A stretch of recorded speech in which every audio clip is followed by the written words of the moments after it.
This is my 5-minute reflection video for what I learned in history this week. We learned about Charles I ascending the English throne, how he married a Catholic princess, but he had a disagreement with Parliament, which led to the English Civil War, and then Parliament won and beheaded Charles I, and then the monarchy was dissolved and England became a republic. And Charles II came around and took the throne from 1660 to 1680.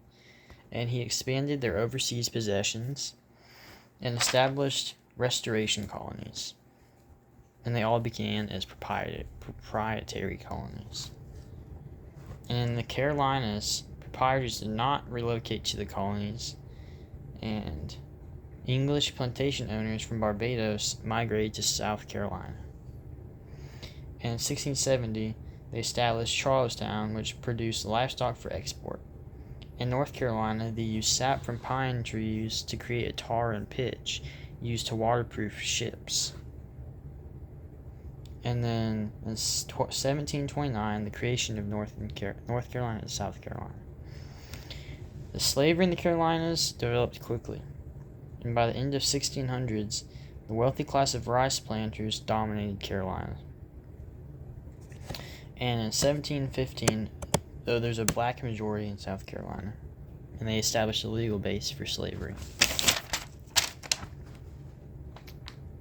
And in Pennsylvania, which means Penn's Woods, there was a geographic center for British colonial America, and the name of the proprietor was William Penn.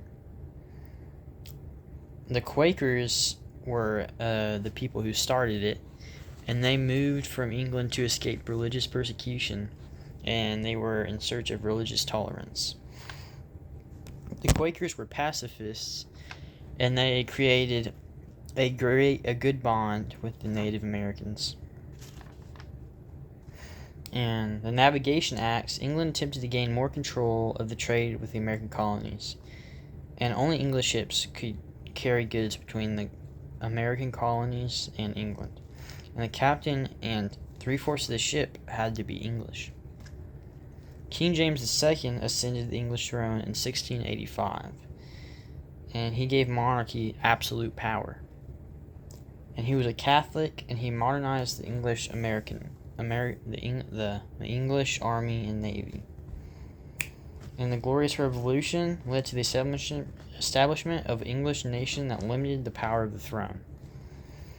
In 1689, the English Bill of Rights established constitutional monarchy, and the freedom of speech, regular elections, right to petition the king, and trial by jury and habeas corpus.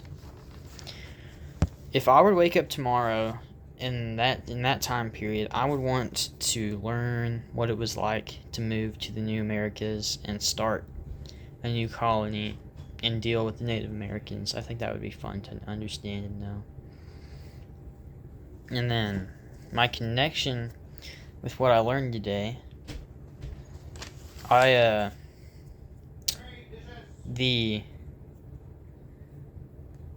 the Glorious Revolution, where they limited the power of the king and created their own Bill of Rights, that connects to how the Americans, whenever they got their why they wanted to revolt, and when they won the revolution, how they created their own constitution. It was very similar to the Bill of Rights that the English created.